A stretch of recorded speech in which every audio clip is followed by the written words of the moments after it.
ao anatintsika rehetra dia misy hazavana izay tsy tokony ho takonany hafa fa hoy ny vadin'ny filohan'ny repoblika filohan'ny fikambanana fity renim-pia malagasy rehetra tamin'ny fankalazana nasionaly ny andro ny 9 martsa tao Antsirabe androany nanotrina sy namay voninahitra ireo vehivavy tao ankanja manara-penitra velodrome Antsirabe ihany koa androany ny filohan'ny repoblika Andrajoelina izay nanamafy fa rariny raha misy andro atokana ho an'ny vehivavy izay nahitana masoandro. Bevoka tsy manambady ny 100,000 ny vehivavy manana fahasembanana araka ny atotanisany men'ny fikambanana vehivavy manana fahasembanana eto Madagasikara androany. Hiaran-tsindry azolena amin'ny fomba isan-karazany izy ireny eny amin'ny fiarahamonina eny noho izany ka mila tohana avy amin'ny manodidina.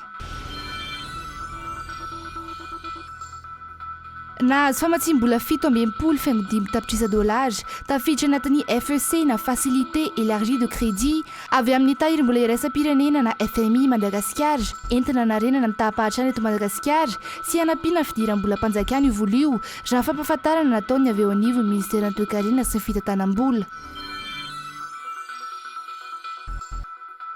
Sary ozandara avy amin'ny vondron-tompom-paritra Moramanga omaly ny jiolahy 3 mpikambana amina tambajotran jiolahy mpandroba sy mpamakitrano ao amin'ny distrikany Moramanga.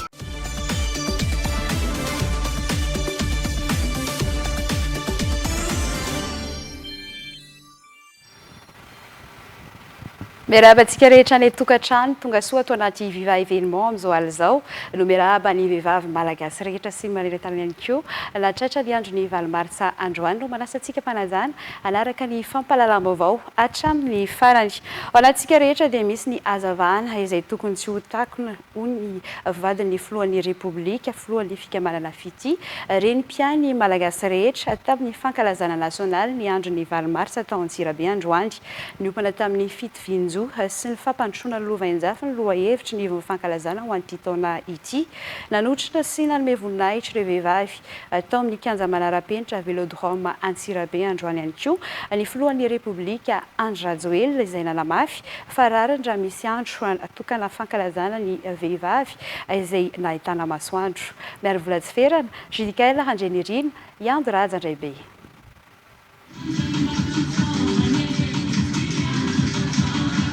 Viavy miavotsy miatrika sy mifanampy taratry ny fitovian-jo sy antoky ny fampandrosoana lovainjafy izay no loha hevitra ny safidina ho amin'ny fankalazana ny 9 martsa tamin'ity taona 2024 sy 2025 ity. Teto Antsirabe no nanatanterahana ny fankalazana nasionaly. Mpiainy tokantrano sy ny ankohonan'ny vehivavy Ramatoa Mialy Rajoelina vadin'ny filohan'ny repoblika nomena voninahitra manokana izy ireo vehivavy manetry tena sy mitondra hazavana ho an'ny hafa. Ny vehivavy no loharan'ny poerana manome aina. Ny vehivavy no antoky ny fanabeazana, mizara fitiavana tsy manam-petra. Izy ilay mpandrindra, mpikarakara, fanilo, ilay mpitantana ny tokantrano sy ny ankohonany. Anisan'ireo toetra mahafinaritra azo amaritana antsika vehivavy avokoa ireo. Misy ihany koa ny vehivavy manan-kasina, manana fahamatorana ary mahavita tena mihitsy azy. Misy ireo vehivavy mitondra ny takaitrany ampanetretena. Ireo mitsiky na dia nizoga fijaliana azy. Ireo solafaka nefa mandroso foana. Ireo nampahoriana nefa tsy mitsahatra maneho antsara-panahy. Ireo diso fanantenana nefa mizara fitiavana trany amin'ny manodidina azy. Maro amin'izy ireo no tsy mba mitaraina na mampiseho ivelany izay mianjady aminy na koa mizara izany amin'ny hafa fa miatrika sy miezaka trany manome ny tsara indrindra ao aminy. Amin'ny fiainana dia misy ny olona miezaka misopatra ny hafa ary misy asa mety tsy apozina mihitsy. Koa raha mianjady aminao izany dia raisy ho tarigetra fa manana anjara amin'ny fahombiazana ny olona tsirairay avy. Ary ao anatintsika rehetra dia misy hazavana izay tsy tokony avela ho takonan'ny hafa. Averiko ihany, ao anatintsika rehetra dia misy hazavana izay tsy tokony avela ho takonan'ny hafa.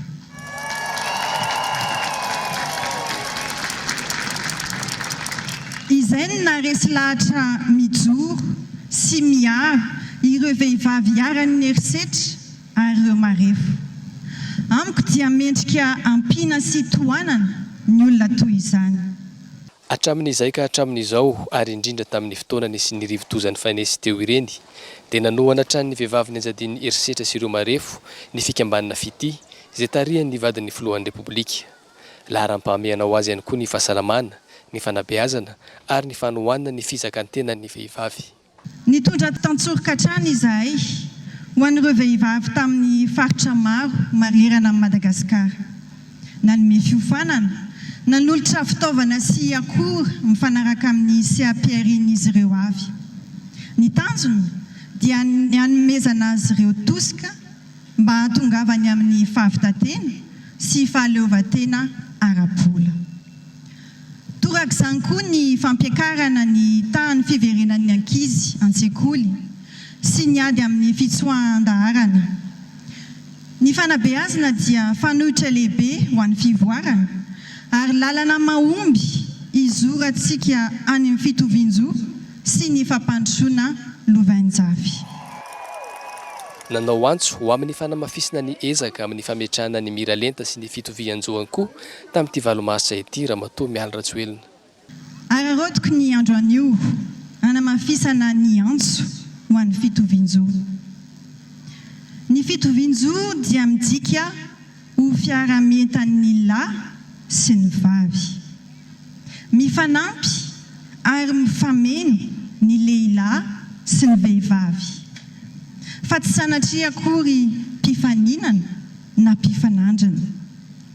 Misy ireo fikambanana nasionaly sy iraisam-pirenena, ireo vondrona miankina sy tsy miankina amin'ny fanjakana, ary misy ihany koa ny fiarahamonim-pirenena izay mikando hanatrarana ny fitovian-jo.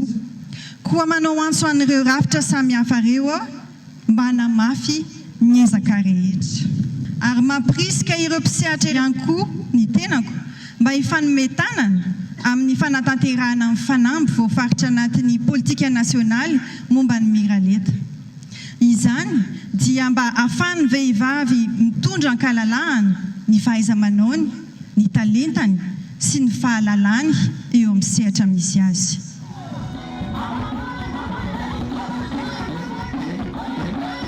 Nanotrina sy nanome voninahitra ireo vehivavy teto amin'ny renivohitry ny faritra Vakinankaratra ihany koa androany ny filohan'ny repoblika Andry Rajoelina. Raro noho izy raha misy andro manokana hankalazana ny vehivavy toy izao. Nampirisika ny fandraisana andraikitry ny vehivavy ny filoham-pirenena. Ny fiadidinan'ny repoblika ho izy dia mitondra ohatra amin'izany satria 20% amin'ireo tale ao anatin'io androm-panjakana io dia vehivavy avokoa. Nambaran'ny filohan'ny Rajoelina tamin'ity andro ity ihany koa ny fanohanana ara-bola sy ara-pitaovana ho an'ireo fikambanam-behivavy. Lara-pamehana ho ahy ny fanajana ny zon'ny vehivavy eo anivon'ny fiarahamonina amin'ny lafiny rehetra. Ary ampirisiako ny fandraisana andraikitry ny vehivavy amin'ny fampandrosoana ny firenena. Izao manokana dia mahatsapa fa ny vehivavy dia manana ny anjara-toerany lehibe eo amin'ny fitantaranandrara eto amin'ny firenena. Zany dia tsy atao kabary fotsiny fa mila iainana, mila ampiarina ao amin'ny fiadidian'ny repoblika ny Madagasikara. Misy tale anaky 10 fa zao anaky 9 amin'ireo dia vehivavy daholo fa 2 monja no lehilahy. Za manokana dia anampy ny vehivavy malagasy eo amin'ny tetikasa sy ny vina sy ny sehatra rehetra ho tanterana indrindra mba ahafahana hanatsarana ny fiainan'ny vahoaka malagasy. Noho izany dia ampitomboana ny fanampiana ny fikambanam-behivavy rehetra valomarsa manerana nosy na ara-bola na ara-pitaovana tompo-kilasy tompo-vavy. Eo amin'ny lafin'ny famoronana azy, eo amin'ny lafin'ny fanampiana amin'ny tetikasa, ary indrindra eo amin'ny lafin'ny fanofanana dia anampy ny vehivavy ny tenako sy ny mifitera misahana ny mponina sy ny vehivavy tompoko vavy sy tompoko lahy. Sy irery ianareo fa hifanampy isika, areto aho anampy anareo. Porofo mivantana izay fanohanana ny vehivavy izay hatrany dia nitolorany filohan'ny fikambanana fity taratasy mbola mirakitra ny fanohanana raha-pitovam-pamokarana ihany koa ireo viavy miavotse avy amin'ny faritra 320.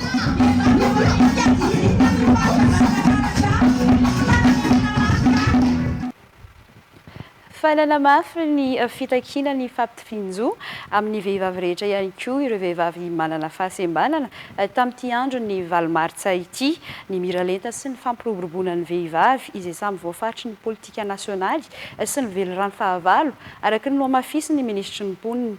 Mila miara-mivoatra ny rehetra hoy ny ministry ny mponina mba hisitraka tombotsoa ara-tsosialy ho fametrahana lovatsara ho an'ny taranaka. Fanatezina momba izay. Tsy latsa-danja amin'ny zava-bitany olon-drehetra ny fahaiza-manao ho an'ireo vehivavy manana fahasembanana, manana herim-po, manana fikirizana ary tafiditra amin'ny viavy miavitsy izy ireo. Tokony hitovy amin'ny vehivavy rehetra ary misitraka ny zon'izy ireo feno. Ho anay vehivavy sembana dia izao ny tanjonay.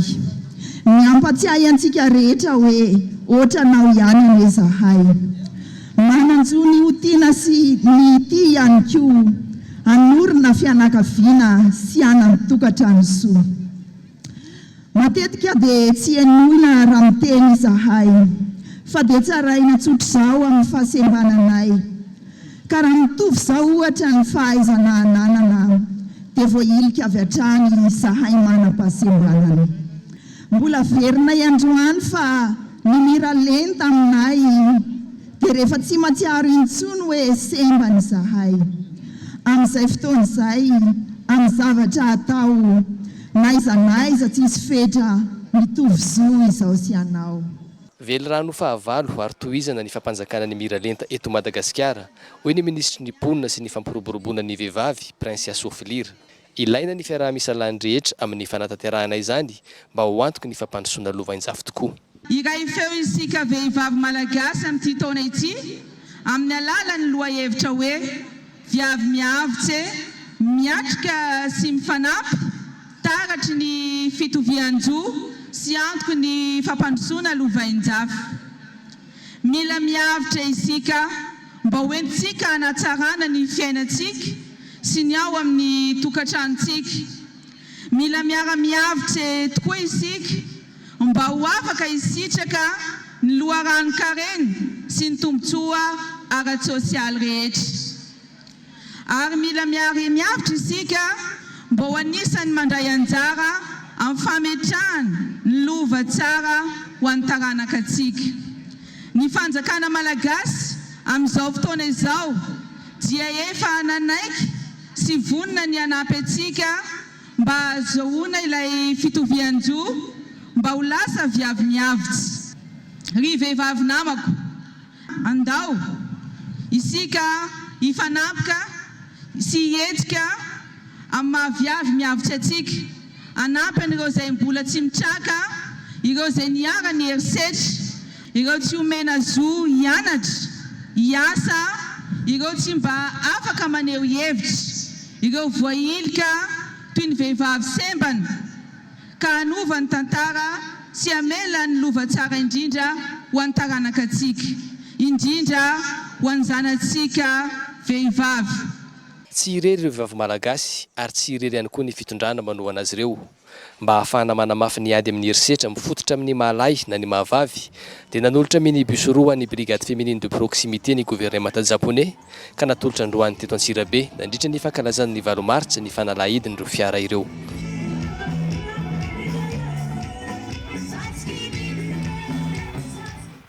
Ny 10% ny vehivavy manana fahasembanana no be voka tsy manambady araka ny antontanisa nomeny ny fikambanan'ny vehivavy manana fahasembanana eto Madagasikara androany hiara-ny tsindra azolena amin'ny fomba isan-karazany izy ireny eny amin'ny fiarahamonina eny noho izany ka mila toana avy amin'ny manodidina. Nanamafy kosa nefa izy ireo fa tsy sakana amin'ny fivoaran'ny tenan'izy ireo sy ny manodidina azy ny vehivavy manana fahasembanana. Setra Randrenasy eo amin'ny sary ny anjara Rajonarivelo. Misedra olana sy tsindry maro samihafa ireo vehivavy manana fahasembanana eo amin'ny sehatry ny tokantrano sy ny fiarahamonina. Raha eo amin'ny sehatry ny tokantrano manokana, ny 20% ny vehivavy manana fahasembanana ihany no manana ny tokantrano ara-dalàna, raha toka ny 80% izy ireo dia miteraka tsy manambady avokoa, ary ny 20% hafa dia tsy manambady mihitsy. Tena mazana misy aloha le resaka vava, teny marary manodidina ny fahasembananao, aiza moa nareo ny tsy ataon'olona zao sady efa semba mbola zao sy ny sisa ao ihany koa ny fanavakavana isan-karazany, ary indrindra ny eo amin'ny resaka hoe olana foto-drafitrasa, zany koa manko zany dia efa nasany hoe sakana tsy hafanay manatanteraka ny zavatra tokony atao andavanandro, ohatra hoe andeha hianatra na hoe andeha hiasa. Le izy ngamba aloha tsy hoe tena hoe tsy azo oarana, fa araka ny teneniko teo hoe misadapy tena misadapy.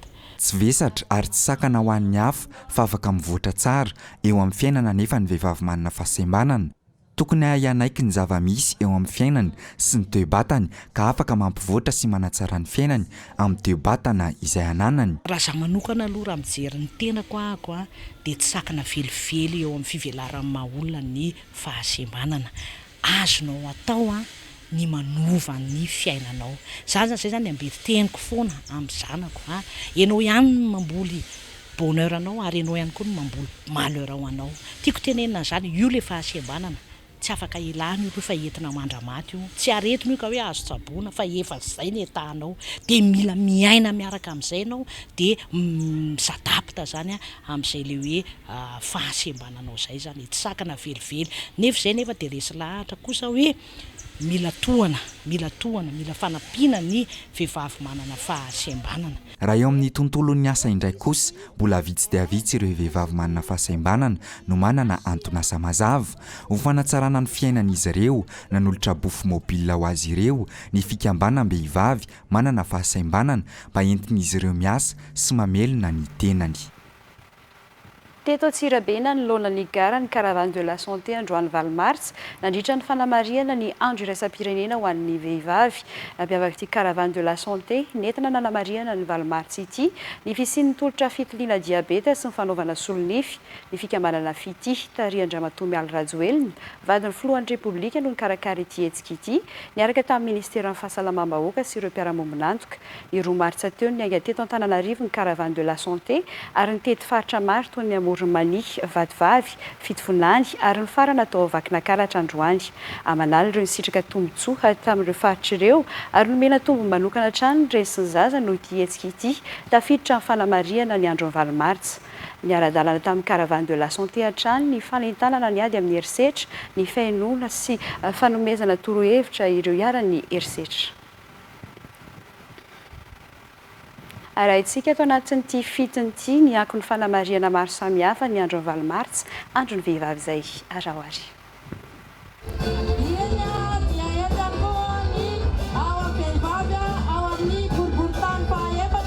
Ny fitoviana ankehitriny no antoka amin'ny hoavy mamiratra, no hevitra milaza fa antoka amin'ny fampandrosoana ny fananan'ny Madagasikara vehivavy mandray andraikitra. Vehivavy misitraka tanteraka ny mira lenta, ny hetsiky ny Valmarts ho an'ny faritra Analamanga teto amin'ny kianjan'ny Betongolo, izay noentina nalainga ireo vehivavy hivoatra amin'ny fiainam-piarahamonina. Ny voa misy ao anatin'ny vehivavy zany hoe ny kapasite ananany zareo eo amin'ny lafim-piainana rehetra no mahatonga angambany hoe ny sakana tsy mbola atahorany vehivavy sasatsasany mandray andraikitra ato amin'ny firenena na ny amin'ny sehatra rehetra eny. Dia ny fanantanana ataoko teo hoe rehefa fantatrao ny voa ao anatinao, ny kapasite anananao zany dia mino fa andeha lavitra sy hamoby be da be ary hitondra ihany koa fampandrosoana amin'ny fandanja amin'ny lehilahy ihany koa ny vehivavy eto amin'ny tany sy ny firenena.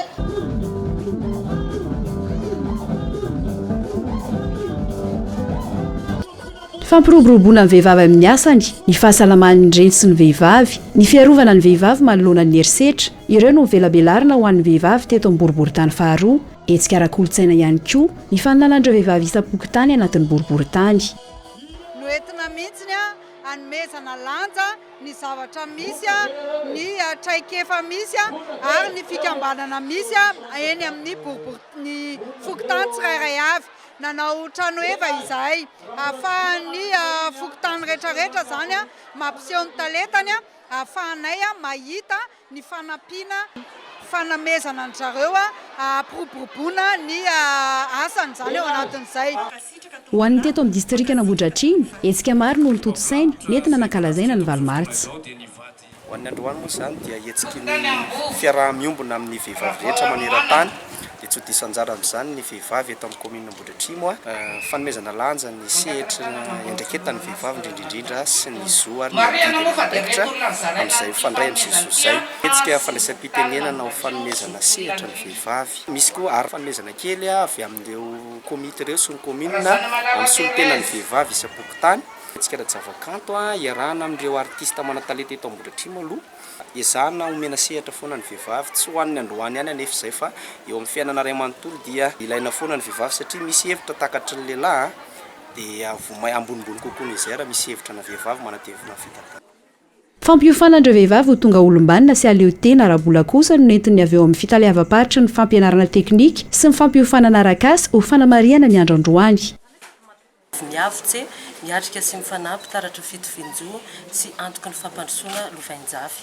Ny ekipa ny ministera fampianarana teknika sy ny fanofanana arakasy dia manana izay tanjony izay, manana centre izay fanampiana ny vehivavy le izy mitako zo arahana adidy zany hoe mandray andraikitra ny vehivavy ho fanina ny vehivavy haleo tena hiasa havelo tena mba ho tsy ho vesatra ho an'ny tokantrano ary tsy ho vesatra ihany koa ho an'ny firenena fa hitondra fampandrosoana ho an'ny firenena. Androany dia misy ny hetsika ireo mpisehatra rehetrarehetra indrindrandrindra ny vehivavy zany misy fanofanana an'ireo vehivavy ireo ny hoe inona atao hoe femme leader na eo amin'ny sehatry ny tontolo manodidina anazy eo amin'ny fiarahamonina zany na any amin'ny sehatry ny asa.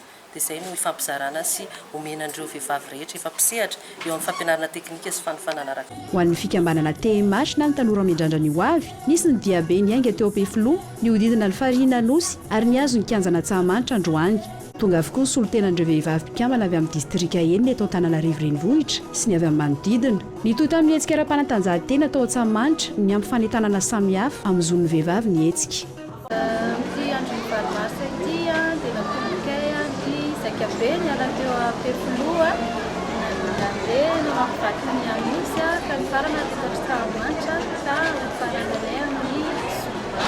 Araka ny voahevitra nampitondraina ny fanamarihana valomartsa ny taona 2024 mitondra lohateny hoe viavy miavitry miatrika sy mifanampy taratry ny fitovianjoa sy afaka ny fambandrosoana lovainjavy. Amin'izany dia manana ny tenako antsika vehivavy ho sahijoro amin'ny andraikitra sy ny adidy indrindra amin'ny herisetra natao amintsika vehivavy. Tamin'ny alalan'ny fambolekazo no nanamarian'ny Association des artistes sportifs et culturels ny andro iraisam-pirenena ho an'ny zon'ny vehivavy tamin'ity androany ity teny Anjomoka ampanitokana. Sady nanamarika amin'ny fetin'ny vehivavy izy ireo no manatanteraka amin'ny fandrakofana alan'i Madagasikara raha ny fanazavana izay nomeny ny mpitarika azy ireo. Ampitoan'ny vehivavy rehetra atsika vehivavy mila mandray anjara indrindrindra amin'ny fanodovana tontolo iainana indrindrindra amin'ny fambolен-kazo. Izay androany zany dia nisafidy ny amboly azy mba ho maitso ny tontolo ary mbola manentana ny vehivavy samby andray anjara amin'ny tokantrano tsirairay avy mba hampandroso ity gasikara malalantsika ity. Niavaka ihany koa ny fankalazana ny valomartsa tamin'ity taona ity tao amin'ny commune Andramasina ny distrika Andramasina faritra Analamanga. Raha nisy ny fambolekazo omaly 7 martsa etsika maro samihafa no nanohizan'izany androany ivon'ny fankalazana dimirindra fanatanjahantena ho an'ny vehivavy etsika izay nitoana no ramatoavadin'ny ministra ny angovo sy ny ankoranafy ihany koa. Taky ny fankalazana rehetra natao ohatra ny nanaovana lahara-pahamehana sy ho fankalazana fifankalazana fotsiny ihany fa mba hametrana ihany koa adidy sy zavatra mba dia tanan'ny vehivavy tsy andalo fotsiny zany valomartsa zany dia natomboka tamin'ny fambolekazo omaly ny fankalazana taty amin'ny commune izay tena betsaka ihany koa ny vehivavy tonga nandray anjara sy nanatanteraka zany fambolekazo zany. Ny fankalazana tamin'ity taona ity dia niavaka ihany koa satria hatramin'izay tsy mbola nisy vehivavy ambony tena nanoana sy nyray fo taminay tamin'izany fankalazana zany fa tamin'ity indray mitoraka ity zany dia sorana manokana raha matovy vadiny minisitry ny angovo sy ny akoranafo izay amin'ny maha tany fiaviany anazy koa ny aty Andramasina dia tena nahatsapy izy manana didy amin'izany tanindrazana izany dia misaotra be tabe anazy zahay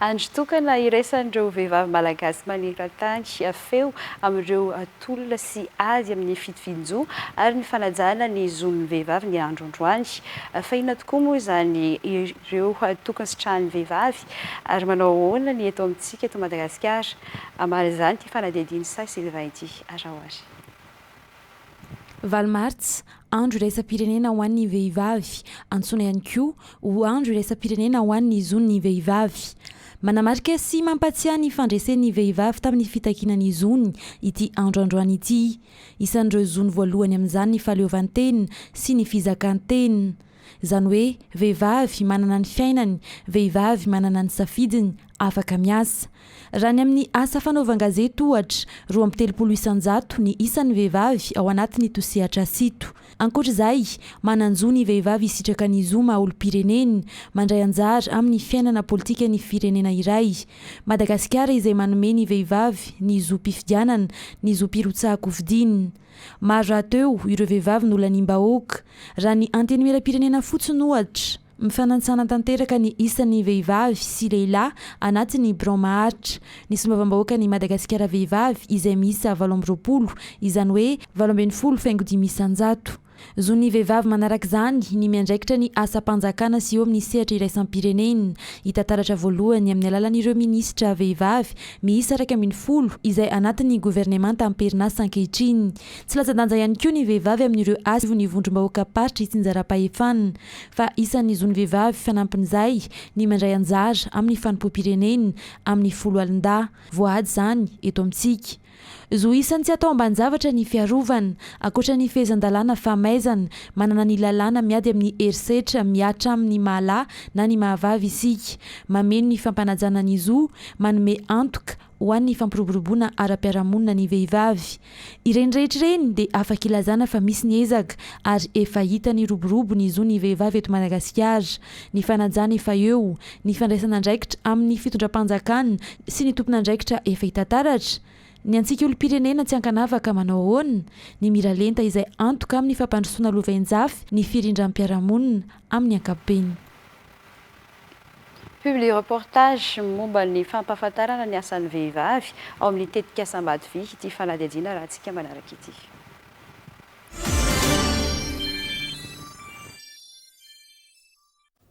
mandray anjara feno amin'ny fampihodinana ny orinasa ny mpiasa vehivavy ao Ambadovy ahitana vehivavy ny maro amin'ireo sehatra asa sampan-draharaha misy eo amin'ity orinasa mpitrandraka Nikelas Cobalt ity izay isan'ny indostria lehibe indrindra eto Madagasikara mpiasa 7 mahery no mampihodina ny orinasa Ambadovy manomboka any amin'ny toeram-pitrandrahana any Moramanga ka hatrany amin'ny ozinina mpamokatra Nikelas Cobalt any Tomasina mahery ny 3.900 amin'izy ireo no vehivavy saika ahitana vehivavy avokoa ireo sehatra asa sy ny sampan-draharaha rehetra ao aminy manomboka any amin'ny asa fitrandrahana ka hatrany amin'ny fitantanana ny orinasa misy mieritreritra fa tsy afaka ataon'ny vehivavy ny asako mety ary azon'ny vehivavy rehetra salama tsara atao tsara ny manamory fiara fafety antaonany maro izay ny asako tato fa mbola tsy nisy fiantraikany tamin'ny fahasalamako ary tsy azo anavahana natokana ho an'ny lehilahy na vehivavy rery ihany fa afaka manao azy daholo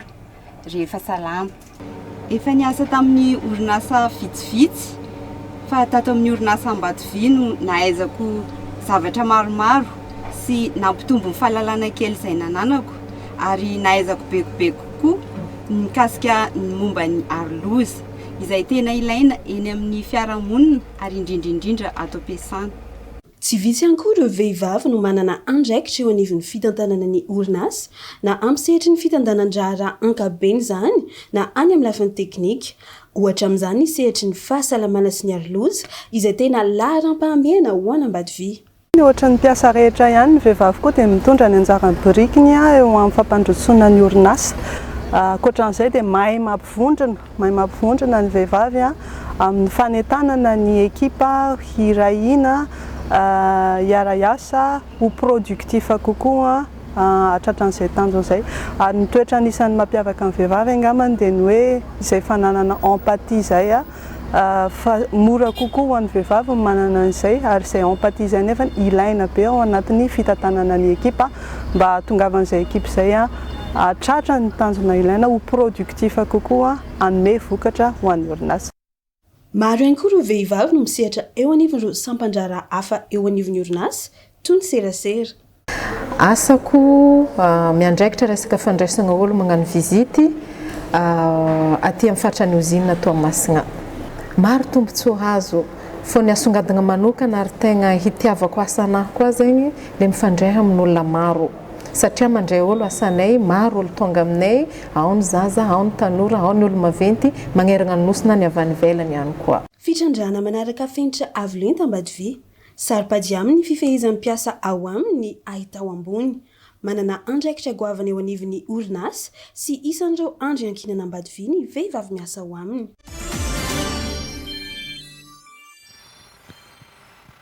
Eo amin'ny vaovaon'ny toe-karena nahazo famatsiam-bola 7.5 tapitrisa $, tafiditra anatin'ny FEC na facilité élargie de crédit avy amin'ny tahirim-bola iraisam-pirenena na FMI Madagascar, entina narena ny tampahatrana eto Madagascar sy hanampiana ny fidiram-bola mpanjakana io vola io raha fampahafantarana nataony avy anivon'ny ministeran'ny toe-karena sy ny fitantanam-bola. Rojo Christelle Rakotomalala. Taorin'ny filakevim-pitantanany tahirim-bola iraisam-pirenena mahakasika ny FEC no farana nomaly, nakatoavy ny FMI ny famoahana vola mitetina 7.5 tapitrisa $, ao a Madagasikara. Raha ny fanazavany ny avy ao amin'ny ministeran'ny toe-karena sy fitantanam-bola, hoentina hanampiana fidiram-bola mpanjakana sy ifehezana ireo mety ho risque budgétaire izay tena ilaina mba ahafana mamaritra ireo famatsiam-bola ho an'ny sehatra sosialy sy fampiasam-bola. Entina ihany koa hanampiana ny fidiram-bola mpanjakana ity vola ity. Famatsiam-bola faharoa avy amin'ny FEC ity azo ity. Ny totaly 5.70 tapitrisa $, araka izany no efa azo tao anatin'ny herintaona. Maharitra 7 volana kosa ny fifanarahana ary 12.7 tapitrisa $, izay 900 ny kota aparan'ny Madagasikara no tokony ho azo anatin'izay 7 volan'izay. Nanome toromarika ny ao amin'ny FMI ny amin'ny fanatsarana ny toe-bolan'ny orinasa JIRAMA, ny fanokanana vola ho an'ny fiarovana ireo vondron'olona marefo indrindra ary ny fijerena ny vidin-tsolika. Isy ny fepetra manokana apetraka eny anivon'ireo seranam-piaramanidina izay matetika ahitana fanondranana renam-pirenena tsokosoko, mbola tsy misy kosa nefa ny zavatra tapaka afa mbola eo am-pandiniana ny fanjakana sy ireo kompania mpitanterana labakabaka amin'izao fotoana izao. Raha ny lambarana ny ministry ny fizahantany androany, tsy misy kosa ny fandrarana ny fitondrana valizy, misy kodiarana na solosaina anaty kabina ho iatran'ny ministry. Fanazavana amin'izay. Maria fa tsy misy velively izany hoe valizy misy kodiaran'izany ka horarana satria de teo tsao mbola tsy nisy décision définitive andraisany ary tsy isa zany satria ao anatin'ny araka ny teneniko teo lalànan'ny OACI ngamba tsy afaka manao an'izany itsika ary tsika hoe anaja zany lalàn'ny OACI zany zay ngamba de tsara mazava fa zao kosa fantatra fa ao anatin'izany bagagement zany no tena ivoan'ilay arenam-pirenena. Donc misy tokony atao hoe andraikitra na fepetra raisina ao anatin'izany voalohany aloha dia hamafisiny ny fisavana an'izany bagagement zany. Masala ohatra aty amintsika dia efa hamafisiny zany. Dia ao anatin'izany zany mahatonga an'le hoe minimum nécessaire tokony hoentina. Satria mba hoe tsy tonga dia hoentina daholo ny zava-drehetra ao anatin'izany fa zany rehetra zany dia fampidiniana miaraka amin'ireo compagnie aérienne ireo hoe inona ny azo atao inona ny tsy azo atao inona mba tsy manakorotana koa ny mpanjifa ary indrindrandrindra hoe inona no zaontsika mba tena mametraka an'izany hoe tsy voan'ny ara-pireneny zany satria zareo ihany koa ireo compagnie reo dia mahafantatra resatra hoe tena marina fa misy mivoaka marina reo arenam-pireneny ao anatin'ny fandiniana zany raha ny resaka hoe ordinateur ipad zany koa dia tsy misy mihitsy araka traiko teo mbola tsy misy décision hoe ary tsy misy mieritreritra zany hoe interdire an'izany fitondrana zany ordinateur sia tablette izany mihitsy amin'izao fotoana. Resaka momba ny toetry ny andro isika atao anatin'ity fanadihadiana manaraka ity tamin'ny anora maraina no hiditra teto Madagasikara tany Masoala ilay Rodoza Gombe raha ny fampitam-baovao amin'ny sampana mpamantatra ny toetry ny andro androany tao amin'ny distrika Anantsohihy kosa ny Foibeny tamin'ny 10 ora hariva teo. Tsikatra fa ny ela ny heriny nandritra izay 410 ora faran'izay 40 kilometatra isan'ora ny rivotra entiny arahina tafiditra 50 kilometatra isan'ora. Mizotra miakandrefana somary avaratra andrefa ny Gombe amin'izao fotoana izao ka vinavilaina hivoaka ny Madagasikara ny alina any Morotsiraka Sofia. Noho ny diany makany Mozambika izy aorian'izay ary ho hita amin'ny andalana eny ihany ny fivoarany. Mbola ina ny irotsakorana entiny amin'ny faritra rehetra izay lalovany.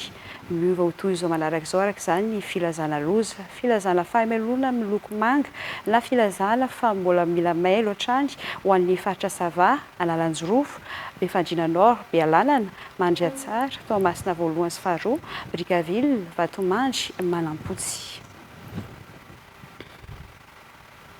Eo amin'ny tranga samihafa saronjandary avy eo amin'ny vondrotom-paritry Moramanga ny fiandohan'ity herinandro ity ireo tambazotran-jiolahy mpandroba sy mpamakitrano amin'ny distrikany Moramanga. 3 lahy ireo sarondreo ka ny roa amin'izy ireo no fantatra fa tsy avy eo amin'ity distrika ity. Mbola misy 3 hafa naman'izy ireo kosa karoana amin'izao fotoana izao raha ny fampitam-baovao avy any an-toerana. Andoniana Martina eo misary ny anjara Randriantsoa. Ny fiandohan'ny volana Martsa iforo Martsa teo no nisehoana trangana fanafian-jolahy mitambasy indray tao amin'ny fokotany Mangarivotra komina Beparasy distrikany Moramanga. Vola mitentina 10 mety sy 7 ariary no lasan'ireo jolahy tamin'izany. Nisy ny fanarahan-dina ataon'ny zandary sy ny fokon'olona rehefa nanao antso fanairana ireo fianakaviana ny arambonireo ka tratra avy hatrany ny 3 lahy tamin'izy ireo. Ka vokatry ny fiara miasa tamin'ny fokon'olona sy ireo zandary nefa tany an-toerana dia voasambotra ny olona 3 lahy izay miaraka amin'ny moara iray basy pistolet vita gasy ireny ary basim-borona iray. Marina moa fa nandritra an'io asan-jiolahy io dia nisy vola 10 mety sy 7 ariary lasan'ireo dahalo ireo ary tafaverina tamin'ny tompony ny vola mitetina 5,3 alina sy 7 hetsy. Fantatra ihany koa fa aveny Ambomanambola sy Ambomangakely ny roa amin'ny reto jolahy tratra ireto ary mbola misy naman'izy ireo 3 hafa ka roina amin'izao fotoana. Eo amin'ny vaovao ara-panatanjahantena mamiratra hatrany ny Fosa Junior Boeny ao amin'ny vondrona avaratra eo amin'ny fifaninanam-pirenena ho an'ny taranja baolina kitra na ny Pro League izany. Mametraka ny Fosa Junior eo amin'ny larana voalohany izany ao amin'ny vondrona avaratra. Ho an'ny vondrona atsimo dia mitarika ny LGCO Plus taoriny ny andro faraka ambin'ny 10 totosa ny farany herinandro teo. Mbola misy ireo ekipa tsy ampy lalao amin'ny vondrona atsimo raha efa totosa avokoa ny lalao faraka ambin'ny 10 ho an'ny vondrona avaratra. Ianjara Rajaonarvelo. Tao amin'ny vondrona avaratra na ny Conférence Nord vokadalao teo amin'ny andro faraka ambin'ny 10 jusqu'à fotony saraka adsahala raino ray tamin'ny Ajesaya. Tia Kitra FC nandresy raino ohatra ny FFC ary Fosa Junior ny Boeny namiratra trany nandava rono ray any Jet Kitana napidi baolina ho an'ny Fosa Junior teto i Dax sy Dimitri Kaloin. Ary lalao farany tao amin'izay vondrona avaratra izay AS Fanalamanga nandavo raino ohatra ny Kosfa. Ao amin'ity vondrona avaratra ity izany dia mitarika manana isa 7 Fosa Junior ny Boeny arahany AS Fanalamanga laharana faharoa amin'ny isa 17. I Kosfa laharana fahatelo manana isa 9 ary faefatra Jesaya manana isa 14 izay tomorony isoka foty akaiky laharana fadimy amin'ny isa 13 sy Tia Kitra FC laharana fahenina manana isa 12.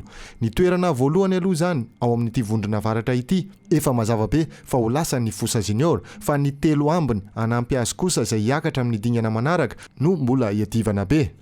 fa ho an'ny vondrona atsimo na ny conférence sud tato fc nandresy mazava telonoray any jfc toliara disciple fc nisaraka ady sahala ronoroa tamin'ny zanakala fc ary nidangana kosa ny isa nandavon'ny lzco plus ny 3fb toliara valony telo aotra no ohatra moa ny lalao farany teo amin'ny cffa andoran'ny fotsy sy mama fc tao anatin'izay vondrona atsimo teo amin'ny andro faraikembe folo izay amin'ny filaharana mitarika ao amin'ny vondrona atsimo lzco plus manana isa roapolo ary mbola tsy ampy lalao iray arahany disciple fc amin'ny isa 7 ary fahatelo isa ffa manana isa 7 mbola tsy ampy lalao iray ihany koa tato fc eo amin'ny laharana fahaefatra manana isa 7 any amin'ny laharana fadimy vao hita i mama tara isa efatra amin'ny tato fc zany hoe isa 13 zanakala 3fp toliara ary jfc toliara no telo farany ao amin'ny ity vondrona atsimo ity izay efa kely ny herijika ho azy ireo mety atafita azy amin'ny dingana manaraka eo amin'izay taranja baolina kitra rehetra fa lepita-dranomasina kosa indray lalao efatra no isy androany sy rampitso eo amin'ny lalao miverina amin'ny ampavalon-dalana amin'ny ligue des champions europa ho an'ny androany dia isy lalao roa ka ny lalao miverina eo amin'ny Bayern de Munich sy Salzburg no nokatrizany teo amin'ny lalao mandroso nisaraka ady sala rainoraino rotonta androany ny bavaroa indray no ampetrano fiaonana faharoa ny Liverpool ampetrano ny Inter de Milan efa nanatombo rono ohatra anefa teo amin'ny lalao mandroso l'équipe ny Liverpool ho an'ny rapiste dia isy lalao roa hatrany ka andrasany maro lalao miverina eo amin'ny Real de Madrid sy Paris Saint-Germain ny Madrilène no ampetrano ny Parisienne eo andresy tamin'ny isa raino ohatra moa teo amin'ny lalao mandroso PSG lalao faharoa Manchester City nandray ny Sporting Manchester City efa nandresy tamin'ny isa 10 ohatra teo amin'ny lalao mandroso ny vavaopatra no anoisantsika ny fampalalama-vaovao Rozy Christelle Rakotomalala no miaraka aminao anatin'ny vaovao amin'ny teny frantsay tena kosa dia mametraka ny veloma mandrapitafa ho manaraka indray veloma tompoko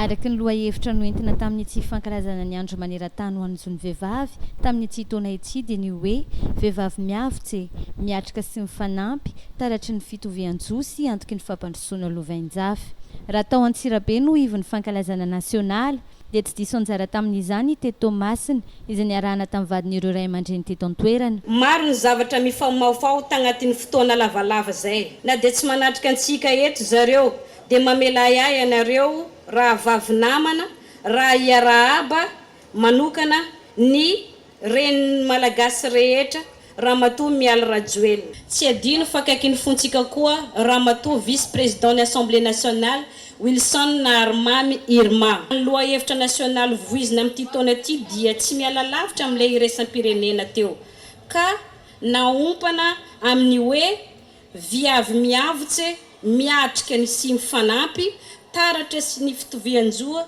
sy antoky ny fampandrosoana lovain-jafy izany vehivavy miavitsy izany dia vehivavy miezaka sy miohitra amin'ny fiainana raha dika amin'ny fizakan-tsaina ity ny hoe viavy tsy mibonango fahatany tsy mitararenga fa viavy mihetsiketsika amin'ny fameloman-tegna zany amin'ny fikolokoloana ny tokantrano fa indrindra amin'ny lafiny ara-toe-karena sy ny fiarahamonina misy anazy anisan'ny nanamarika sy nampiavaka amin'ny fankalazana ny andro maneran-tany ho an'izony vehivavy teto masiny dia ny fomba fitafy izay nentin'ireo fikambanana maro nanehoana ny mahafaritra tsinanana sy foko be tsy misaraka tamin'ny alalan'ny randrana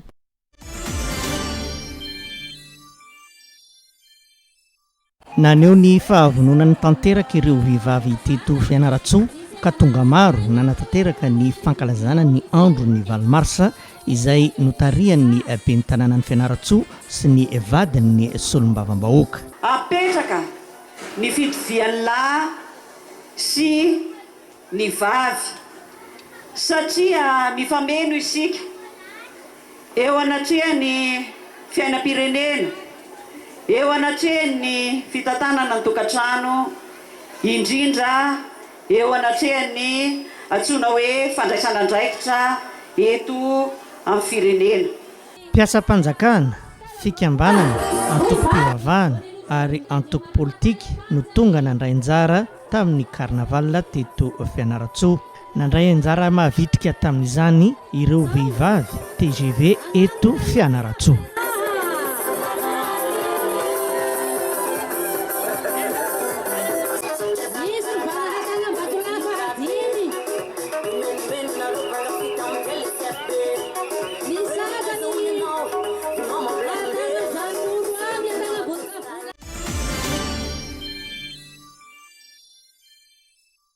Nijery manokana ireo fikambanam-behivavy tonga nanatrika ny fankalazana ny valo marsa teto Antsirabe ny solombavam-bahoaka voafidy tany amin'ny distrika Antsirabe faharoa ka nanolotra omby 10 ho azy ireo. Anisan'ny antoky ny fampandrosoana ny firenena mantsy ny vehivavy. Mahasolombavam-bahoaka ny tena dia tsy maintsy mandray andraikitra ho an'ny fampandrosoana ny firenena. Anisan'izany ny vehivavy izay anisan'ny antoky ny firenena ihany koa dia nanolotra n'ireo omby 10 ireo. Io moa natolotra ny ramatoa vadin'ny filoham-pirenena sy ny ramatoa ministry ny population dia ary zareo no anisan'ny mahita izay afaka anaovana an'izay fa mino aho fa ahazo daholo ny vehivavy rehetra izay tonga teto Antsirabe amin'ity andro ny vehivavy maneran-tany ity.